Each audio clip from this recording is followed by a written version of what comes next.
In the 1960s, the American oil company Chevron, operating under the Texaco brand, entered into a contract with Ecuador's government to extract oil from the basin of the Amazon rainforest. Over the course of the next 26 years, Chevron extracted billions of gallons of crude oil that generated huge revenues for the company. In the process, this large oil company committed one of the worst acts of environmental abuse in history. On the west coast of South America, straddling the equator from which it derives its name, lies the country of Ecuador. Slightly smaller than the state of Nevada, it is home to both the Galapagos Islands and the rainforests of the Amazon. In spite of its relatively small size, Ecuador is home to a vast array of animal and plant species. So much so that Ecuador has been named by Conservation International one of only 17 megadiverse countries in the world, a group of countries that harbor the majority of the Earth's species. Ecuador is also home to a number of native indigenous groups, including the Azucar, Secoya, and Cofan nationalities. These people live off the land. They drink water from the rivers and use them for fishing, bathing, and cooking. And now, thanks to Chevron, they are sick and dying for doing so. To understand how Chevron caused things to go so horribly wrong in Ecuador, we must first take a look at what steps are normally taken to protect the environment when drilling for oil. Oil extraction typically begins when a well is drilled, and pits are created for the temporary storage of oil waste.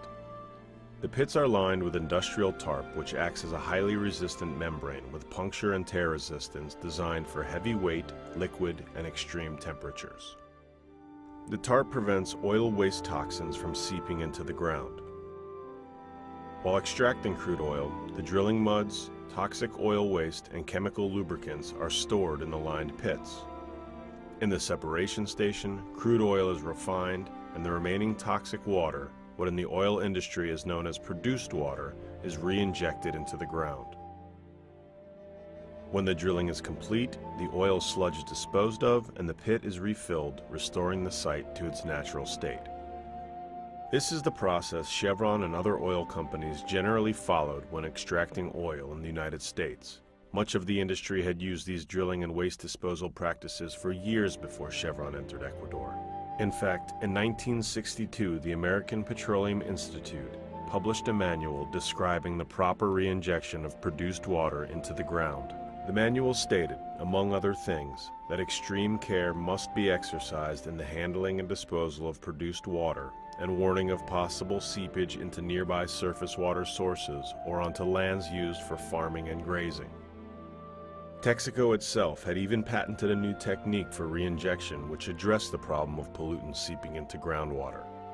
Because Chevron knew that to not do so would cause considerable pollution problems. And in the United States, they followed these standards, but not in Ecuador. Here is what Chevron did in the Ecuadorian Amazon, one of the most fragile and biodiverse ecosystems in the world that is home to 5 indigenous groups.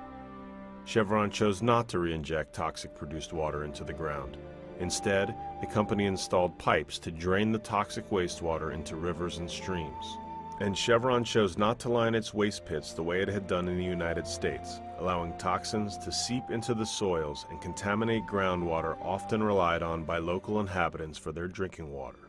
And rather than properly dispose of the toxic sludge in the unlined pits, Chevron chose to leave it there. The company installed pipes to transport the sludge and contaminated rainwater into nearby streams. Rather than capture the toxic natural gas during extraction, Chevron burned off the gases, a process known as flaring, producing huge flames and releasing dioxins into the environment. This blatant pollution and destruction took place right in the backyards of the indigenous peoples of Ecuador. The damage done by Chevron is evident and widespread, with hundreds of wells and toxic pits spread out over an area of 1,500 square miles, roughly the size of the U.S. state of Rhode Island.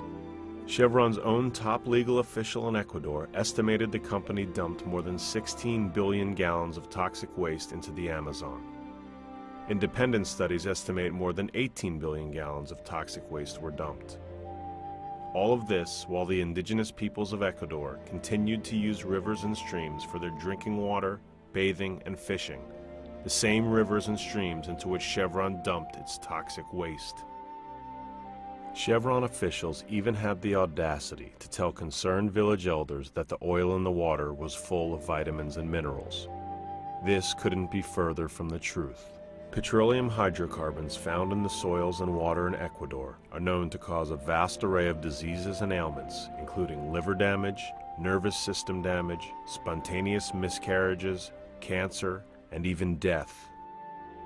Laboratory studies have confirmed extremely high levels of toxins in the soils in Ecuador's Amazon, some as high as 10,000 times over the maximum tolerances allowed by regulatory authorities in the United States. In several independent health evaluations, including one conducted in the village of San Carlos, cancer rates were up to 30 times higher than normal, and the incidence of childhood leukemia was found to have reached alarming levels. One analysis of health and population data found that more than 9,000 people in the area of Chevron's operations are going to contract cancer in the coming decades, even assuming Chevron undertakes an immediate and comprehensive remediation. This is the real human impact of exposure to oil contamination. The public health catastrophe resulting from Chevron's environmental destruction easily could have been avoided if Chevron had lined the pits and re-injected toxic wastewater as required by the law and industry standards. Why then did Chevron choose to use substandard operational practices in the delicate rainforest environment of Ecuador? Because what Texaco and Chevron have always cared about most in Ecuador is protecting their profits, even at the expense of the indigenous groups and delicate ecosystem. And they thought they would never get caught. Its contract with Ecuador's government required Chevron to use modern technology and operate with care towards the environment. Beyond Chevron's moral and ethical obligations to extract oil in a safe manner, it was legally bound to do so. Shockingly, Chevron all but admitted that it was harming the environment by directing its employees to hide evidence of oil spills and instructing them to destroy any records of existing spills. After decades of environmental destruction and what essentially amounts to the wholesale decimation of indigenous peoples of Ecuador, in 1993, inhabitants of dozens of communities collectively known as Los Afectados, or the Affected Ones, filed a lawsuit to force Chevron to take responsibility for its disaster. As part of its game to avoid accountability, Chevron fought for 9 years to move the litigation from U.S. federal court in New York to Ecuador. It heaped praise on the fairness of Ecuador's courts and argued that they were perfectly capable of determining if the company should be held legally liable for its toxic dumping. This matter belongs in Ecuador. Chevron's lawyers and experts filed no less than 14 sworn affidavits in U.S. federal court praising the fairness and transparency of Ecuador's judicial system. Shortly after the lawsuit was filed, Chevron struck a deal with Ecuador's government to spend $40 million to cosmetically treat a small fraction of its 916 waste pits by covering them with dirt, without removing the toxins which to this day continue to contaminate soils and groundwater. The amount spent was less than 1% of the cost of a comprehensive cleanup, according to estimates from the rainforest communities. By comparison, BP committed $20 billion for cleanup and compensation after the much smaller Deepwater Horizon spill in the Gulf of Mexico.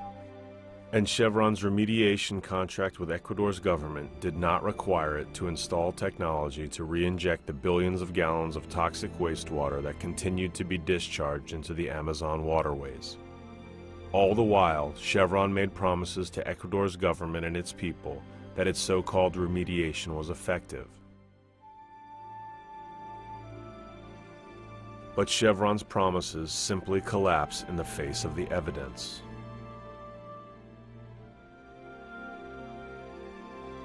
Chevron used a bogus laboratory test called the TCLP to quote-unquote prove that it had actually cleaned up its contamination. Chevron knew that the TCLP test captures only a tiny fraction of oil field contamination. Quite simply, Chevron's remediation has been widely condemned as a fraud. Chevron exposed the people of Ecuador to contamination far beyond acceptable levels under either U.S. or Ecuadorian law. According to Chevron, an oil company should be allowed to discharge petroleum hydrocarbons in Ecuador at 100 times the level allowed in most states in the U.S. Chevron has never explained why the people of Ecuador should be exposed to far higher levels of oil pollution than its own employees living near company headquarters in California. After years of Chevron's delay tactics and obstruction, an Ecuadorian court in 2011 found Chevron liable and ordered it pay $18 billion for a cleanup and to compensate the affected rainforest communities. The court also found that 16 billion gallons of produced water had been dumped into Amazon waterways, and that Chevron failed to clean up its unlined oil waste pits. But Chevron has stripped its assets from Ecuador and has announced that it will not pay the judgment. It is doing everything in its power to avoid responsibility. Rather than fix its toxic mess, Chevron launched a greenwashing advertising campaign that claims the company cares about the communities in which it operates. But the truth is that Chevron cares far more about its image than it does about the dozens of communities in Ecuador that continue to suffer from its reckless operational practices. Chevron is paying millions of dollars to lobbyists to pressure the U.S. government to cut trade preferences for Ecuador so that the country will be punished for letting its citizens bring a lawsuit against the company. In one quarter alone, Chevron paid lobbyists over $5 million. That's about 13% of the total amount Chevron spent on its fraudulent remediation. Chevron is more interested in throwing around its political weight than in doing the right thing. This is perhaps most evident in Chevron's reaction to the fact that Ecuador's independent courts actually began to conduct a trial that included extensive scientific evidence. And once Chevron realized that the evidence pointed to its guilt, it suddenly began attacking Ecuador's courts as biased and unfair. The very same courts that Chevron had praised in the U.S. and had asked to decide the claims of the indigenous groups. Why did Chevron keep flip-flopping? In a recent 60 Minutes interview, Chevron attorney Sylvia Garrigo made it clear. You wanted to go to Ecuador. We didn't want to get sued, Now you say period. you don't want to be in Ecuador. No. What court do you want to be in? We don't want to be in any court, much less a court with respect to this kind of a claim, which we consider frivolous. Chevron has paid experts to manufacture so-called proof that there is no increased risk of cancer in the area where it operated. The company has publicly attacked the independent scientists whose studies exposed the human impacts of the pollution. The international scientific community has opposed Chevron's scare tactics and distortion of the evidence.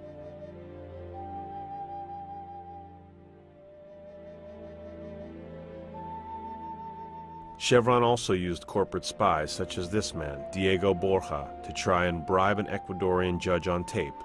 Borja was caught and his attempt failed. Borja says that he has information that incriminates Chevron, but Chevron quickly moved him from Ecuador to an undisclosed location in the U.S., where the oil company pays him a salary while he does no work. Helping Borja in the entrapment scheme was the American Wayne Hansen, a convicted drug trafficker who vanished from the United States shortly after he was subpoenaed under federal court order. In a devastating email, Hansen threatened to expose Chevron's corruption of the Ecuador court process if the company did not pay him. He was last seen living in Peru. Chevron also pressured a military official in Ecuador, Manuel Bravo, to write a fraudulent intelligence report that was used to block a court inspection of one of the company's most notorious toxic waste sites.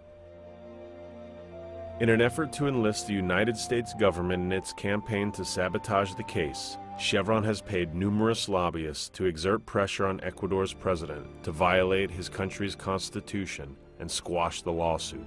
If Chevron succeeds in cutting U.S. trade preferences to Ecuador, the country would lose an estimated 300,000 jobs. 26 members of Congress successfully convinced U.S. trade officials to ignore these demands. While Chevron is spending millions of dollars to evade its responsibilities, it continues to attack the leaders of the Ecuadorian communities and almost anyone who advocates on their behalf. So now that Chevron broke the rainforest in Ecuador, what is it going to do to fix it? To this day, Chevron continues to claim it bears no responsibility for the destruction and deaths its operational practices have caused. Numerous soil samples taken from Chevron's well sites still show they contain high levels of cancer-causing toxins. Meanwhile, the people of Ecuador's Amazon rainforest continue to drink poisoned water and bathe, fish, and wash in streams and rivers that are filled with oil hydrocarbons.